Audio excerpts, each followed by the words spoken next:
दुर्योधन के हृदय में बड़ी जलन पैदा है। मैं ऐसा परास्त हुआ, इनका नाश कैसे करूं, पांडवों का नाश कैसे करूं, क्या कर सकता हूं। वो इसी विषय में सोच ही रहे थे कि अचानक देखा कि एक अवधूत आ रहे हैं सामने से। ये छल कपट विद्या में प्रवीण शकुनी, कर्ण, धृतराष्ट्र, दुर्योधन ये साथ ही रहते थे। यही देखा कि अरे अवधूत रूप में तो दुर्वासा जी हैं। एकदम सब सावधान हुए, जाके साष्टांग प्रणाम किए, नम्रता पूर्वक हाथ जोड़कर कहा महाराज महल पधारिए, सेवा स्वीकार कीजिए। आगे दुर्वासा जी, बड़ी कठिन है इनकी सेवा करना, तो मेरा आतिथ्य सत्कार करोगे तुम? दुर्वासा जी ने कहा, बोले भगवान रात दिन मैं स्वयं खड़ा होकर के आपकी रात दिन सेवा करूं। तो ठीक है, बनवाओ भोजन, हम आ रहे हैं अपना नित्य कर्म करके। भोजन बनवाया, आए, बोले फेंक दो ये बना हुआ भोजन, हम नहीं पाते, बनाओ तत्काल बनाओ। तत्काल बना, भूख नहीं है हमारे पास। अचानक रात्रि में उठते, बहुत भूख लगी, तुरंत भोजन चाहिए, तुरंत। वो बिल्कुल जानता था कि बड़े विचित्र कोटि के महात्मा हैं, और अगर इनको प्रसन्न कर लिया तो कुछ भी दुर्लभ। मुझे जल्दी लाओ, बहुत भूख लगी है। भोजन तैयार, अदृश्य हो गए। अब इंतजार कर रहे हैं, अकस्मात फिर प्रकट हो जाए, ये तो बासी भोजन है ना, तुरंत भोजन बनाओ। तुरंत भोजन बनाकर, और बार बार दुर्योधन की तरफ हाथ जोड़े, दास की तरह रात दिन खड़ा रहा। कई बार ऐसे प्रयास किए दुर्वासा जी ने कि फेल हो जाए, बस वो जानता था, बिल्कुल हिम्मत करके ऐसे। दुर्धर्ष मुनि जब देखे कि ये सेवा में बिल्कुल नहीं, वैसे ही शांत भाव से खड़ा है, वहां क्या चाहते हो, तुम्हारे मन का मनोरथ क्या है? अपने सब साथियों की तरफ देखा, उनका महर्षि बड़ी कृपा है कि आपकी सेवा मिल गई, मानो मेरा नया जन्म हो गया, आप प्रसन्न हो गए, और मुझे अब क्या मांगना है। जैसे आप गुरुजन प्रसन्न हो गए, पर जब आप कहते हैं तो हमारे बड़े भाई युधिष्ठिर है ना, बहुत धर्मात्मा है, हमारी प्रार्थना है कि हमारे पूरे कुल को पावन कीजिए। बड़ी सफाई से बोल रहा है। देखो, जब द्रौपदी जी सूर्य के द्वारा दी हुई बटलोई से भोजन पाले, तब आप अपने शिष्य के साथ पधारे और फिर प्रसाद पाए तो हमारा कुल पावन हो जाएगा, क्योंकि बड़े भ्राता हमें तो पावन कर ही दिया। दुर्वासा जी का तथास्तु। देखो, ये दुष्ट बुद्धि का लक्षण होता है। इतने बड़े महात्मा को प्रसन्न करके क्या मांग रहे हैं, और उनका विचार क्या है कि जब द्रौपदी बटलोई से पा लेती तो उसमें कुछ होता नहीं, कुछ नहीं निकलेगा, और ये जब इतने महात्माओं के साथ वहां जाएंगे तो क्रोधी महात्मा तुरंत श्राप दे देंगे, अब तो नष्ट ही हो जाएंगे पांडव। ऐसा इनका विचार था। मुझ पर कृपा कीजिए और मेरे भाई के पास जाइए और यशस्विनी द्रौपदी के हाथ से प्रसाद पाइए, तब हम जानेंगे हमारे कुल को आपने पावन कर दिया। दुर्वासा जी ने कहा, चलो तुमने सेवा की है तो मैं ऐसा ही करूंगा जैसा तुम चाह रहे हो। और दुर्वासा जी अंतर्ध्यान हो गए अपने शिष्यों सहित। कर्ण का हाथ अपने हाथ में लेके दुर्योधन उछल पड़ा कि अब तो दुश्मनों का नाश ही हो जाएगा, पर उनको यह पता नहीं कि जो भगवान के आश्रित हैं, बाल न बांका कर सके, चाहे जग बैरी हुए, एक दो की बात क्या। अब दुर्वासा जी को चलना फिरना तो है नहीं, तो दिव्य देहधारी तत्काल प्रकट हो गए युधिष्ठिर जी के पास। ध्यान में देखा द्रौपदी जी प्रसाद पा चुके, सोई पधारे कुटिया में। जो ही देखा महाराज युधिष्ठिर, दुर्वासा, एक बार तो सबके कपकपी पैदा हो जाती थी, क्योंकि प्रसिद्ध थे। साप देना तो इनका बिल्कुल जबान पे समझो, जरा सी त्रुटि हुई कि साओ, अगर प्रसन्न हो गए तो वरदान भी जो चाहो। बहुत से शिष्यों की भीड़ के साथ पहुंचे वहां। युधिष्ठिर जी ने देखा कि सम्मुख महर्षि दुर्वासा तत्काल खड़े हो गए, आदर पूर्वक प्रणाम किया, अर्घपाद्य दिया, बैठाला, पूजा की सब ऋषियों की, और भगवान बड़ी कृपा की, आप पधारे। बोले हाँ भूख लगी, तो ये तो हमारा अहोभाग्य है, आप प्रसाद पाइए। बोले नहीं, थोड़ा नित्य कर्म करके आते हैं, स्नान करके अपने शिष्यों के साथ आप रसोई तैयार करवा लीजिए। अब शिष्यों सहित भोजन करवाना है। मेला चलता था, कहीं वर्णन आता है 60,000 शिष्य, कहीं 10,000 शिष्य। अरे 88,000 ऋषि एक साथ नैमिषारण्य में। 88,000, तुम कितने हो? 88,000 ऋषि और एक शासन में। ऐसा नहीं था, एक शासन कैसे पर उनका उद्देश्य है ना भगवत भजन। जब उद्देश्य होता है तो हर कष्ट सहकर उद्देश्य का ही पालन किया जाता है। हमारा लक्ष्य भगवत प्राप्ति। अब अपमान हो, सम्मान हो, भूखे रहे, कैसे रहे, हमें भगवत प्राप्ति करना है। युधिष्ठिर जी से कह के कि जा रहा हूं स्नान नित्य कर्म करके आ रहा हूं, जो ही निकले युधिष्ठिर जी ने पूछा द्रौपदी से, प्रसाद पा लिया? बोले हाँ पा लिया। क्या हो, ऐसे कोई सरल महात्मा है कि हाथ जोड़ के कह देंगे महाराज जी थोड़ा सा शाम तक का समय दो, कंद मूल फल ले आए? वो महात्मा तो तत्काल, हमने आतिथ्य का निमंत्रण भी कर दिया। आप क्या? द्रौपदी जी ने कहा इतना उदास होने की जरूरत नहीं है, तुम एक बटलोई पर विश्वास करते हो इतना, और जो संपूर्ण विश्व का भरण पोषण करने वाले मेरे प्यारे कृष्णचंद हैं, तुम्हें उनकी याद नहीं आ रही? अरे आप क्यों चिंता करते हो? हाथ जोड़ा, कृष्ण कृष्ण महाबाहो देवकी नंदनाव्यय वासुदेव जगन्नाथ प्रणतारति विनाशनु विश्वात्मन विश्वजनक विश्वहर्ता प्रभो व्यय प्रपन्न पाल गोपाल प्रजापाल परात्पर आकूती नाम च चित्ती नाम प्रवर्तक नतास्मिते। हे कृष्ण, हे गोविंद, हे महाबाहु, हे देवकी नंदन, हे अविनाशी वासुदेव, आपके चरणों का जिसने आश्रय लिया उसको कभी दुख देखना ही नहीं पड़ा। जगदीश्वर, आप संपूर्ण जगत की आत्मा हो, अविनाशी हो, विश्व की उत्पत्ति संहार करने वाले हो, शरणागत की रक्षा करना आपका व्रत है। हे गोपाल, आप अपने प्रणत जनों का पालन करने वाले परात्पर परमेश्वर हो। आकुति मन चित्त बुद्धि इसके आप प्रेरक हो। मैं आपको प्रणाम करती हूं। आओ, जिसे कोई अन्य की सहायता नहीं, केवल आपकी सहायता चाहिए, उसके लिए आप विलंब नहीं करते। एक एक शब्द समझ लो, अन्य की सहायता अगर है तो प्रभु विलंब करेंगे, अन्य सहायता नहीं तो प्रभु आपको अनुभव करा देंगे मैं आ चुका हूं। असहाय भक्तों की सहायता केवल आपसे ही होती है।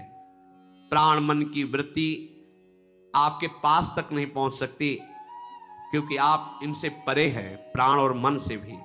मैं तुम्हारी शरण में हूं। हे शरणागत वत्सल देव, आप कृपा कीजिए। नीलोत्पल दल श्याम पद्म गर्भारुणे क्षण पीतांबर परिधान लसत कौस्तुभ भूषण त्वमादिरंतो भूतानां त्वमेव च परायणं परात्परम ज्योतिर्विश्वात्मा सर्वतोमुखः। हे नील कमल दल के समान श्याम सुंदर, हे अरुण नेत्रों वाले पीतांबरधारी कृष्ण, हे वक्षाय स्थल पर कौस्तुभ मणि धारण करने वाले प्रभु, हम सब तुम्हारे सेवक हैं, आप हमारी रक्षा कीजिए। प्रभु, ये दुर्वासा जी भारी विपत्ति के रूप में टूट पड़े हैं आकर के, आप हमें बचाइए। कौरव की सभा में जैसे आपने मेरी लाज रखी थी, वैसे ही आप मुझे संभालिए। द्रौपदी अचिंत्य गति परमेश्वर देवाधिदेव जगन्नाथ महान ब्रह्म भगवान श्री कृष्ण की प्रार्थना की, पीतांबर फहराते हैं जैसे हवा में फहरा, समेटते दिखाई दे। कितना, ये कोई कथा नहीं है, सत्य मानो। आपके लिए भी आज वो ऐसे ही हैं, कदम कदम पर अनुभव हुआ है। मेरे प्रभु मेरे साथ है, जहां कोई ऐसा लगा गया, ऐसे ही जैसे कोहरा छाया और सूर्य प्रकाशित हुआ, सारा कोहरा उड़ गया। देखा है, सच्ची मानो ये कथा नहीं है, ये हमारी ही बात है हम सबकी। केवल प्रभु का आश्रय हो तो आपको दिखाई देगा वो किसी न किसी रूप में आ रहा है, पक्का। देखा द्रौपदी ने पीतांबर फहराते हुए बड़े वेग से प्रभु, जैसे बच्चे की तरफ मां दौड़ती है, ऐसे प्रभु दौड़ते आ रहे हैं। द्रौपदी आनंद मगन हो गई देख के। अभी पुकार, अभी आ गए, प्रणाम किया। प्रभु दुर्वासा जी ने आके भारी विपत्ति में फंसा दिया, अभी वो आएंगे, और ना कुछ पाएंगे तो शाप दे देंगे। भगवान ने कहा कृष्ण ने बात तो बाद में करना, मुझे भूख बहुत लगी। प्रभु वही समस्या है, समस्या भी तो वही है ना। वो बोले नहीं मुझे बहुत भूख लगी है, मैं तभी आपकी बात सुनूंगा, पहले अपनी भूख मिटाऊंगा। तो उनका प्रभु आपको पता है उस बटलोई में जब मैं पा लेती हूँ तो कुछ नहीं बचता, ऐसा सूर्य का वरदान है, और हमने उस बटलोई को पवित्र करके धो के रख दिया है, अब उसमें कुछ नहीं है। भगवान ने कहा लाना बटलोई, उसमें कुछ तो होगा ही। देखो कर तुम अकर तुम अन्यथा कर तुम। पहली बात सूर्य का वरदान है कि जिस समय द्रौपदी पालेंगे उसमें कुछ नहीं बचेगा, भगवान है सूर्य। दूसरी बात एक पतिव्रता पात्र मार्जन करके रखेगी, उसमें जूठन लगी रहेगी। अरे साधारण आदमी भी पात्र मानता है कि जूठन न लगे, उसमें जूठन कैसे बच जाएगी। महाराज कितने समर्थ हैं, लाओ बटलोई। तो उनका प्रभु धो के लाओ, तो तुम लाए तो उसमें एक शीत प्रकट हुआ दिखाई दे, देखो ये लगा हुआ है, इतने से तो पूरा विश्व तृप्त हो जाएगा। ऐसे लेके भगवान ने अपनी ये देखो प्रकट किया है। सम्मान रखें तो भगवान सबकी बात का सम्मान रख दे, नहीं तो ऐसे हैं जैसे कोई जा ऐसा हो जाएगा, तेरे कहले से होगा। मेरी प्रिया जो अगर नहीं चाहती है तो खोपड़ी के बल खड़ा होकर साप दे तो भी कुछ है। साप ताप पाप रोग शोक दारुण दुखारी, लाल इष्ट दुष्ट दलन कुंज भवनचारी। लालजू के इष्ट हैं गोरे चरणारविंद। ये ठसक तो हम देखते ही नहीं है, ऐसा नहीं सब में नहीं, पर प्राय हम देखते हैं कि ठसक हमारी धन की है, संपत्ति की है, परिवार की है, पद की है, प्रतिष्ठा की। प्रियाजू की ठसक तो देखते ही नहीं कि गर्भ में तुम्हारा हृदय फूलता रहे, मुझे कितना सौभाग्य मिला। मैं श्री जी का हूं ये मैं गर्व से कह सकता हूं, मैं लाडली जी का हूं ये मुझे सौभाग्य मिला है, गुरुदेव ने दिया, धाम ने दिया, प्यारी जी ने मुझे अधिकार दिया कि मैं गर्व से कह सकता हूं मैं प्रिया प्रीतम का हूं, मैं वृंदावन का हूं।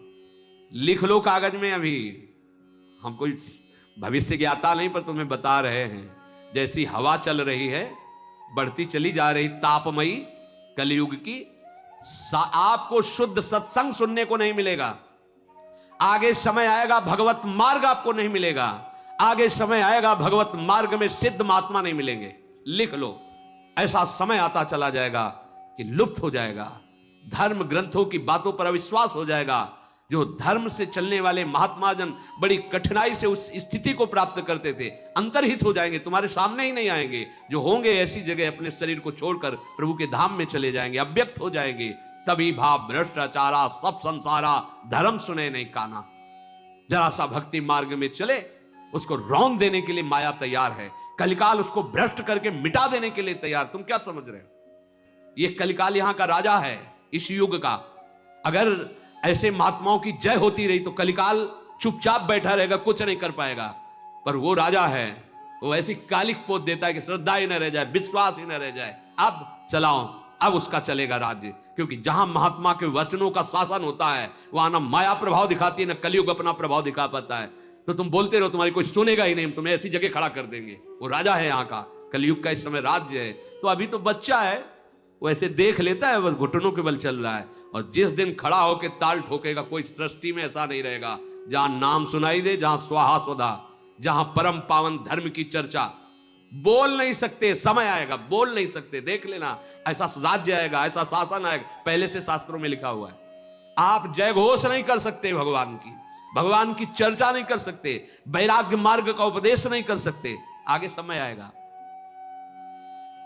द्रौपदी ने कहा बड़ी लज्जा से युक्त कि प्रभु आप कह रहे कि मुझे भूख लगी, क्या लाओ ना। बटलोई ला के दी।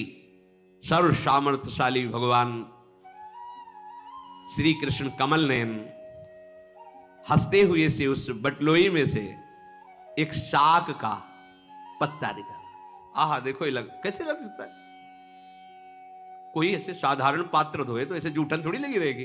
द्रौपदी जी ने धोया है, जो सती साध्वी परम देवी है, यज्ञ से प्रकट हुई है, कोई किसी मां के गर्भ से प्रकट नहीं हुई, परम प्रवीण सामर्थ्यशाली। और भगवान भास्कर का वचन है, द्रौपदी के पालने के बाद कुछ नहीं बचेगा।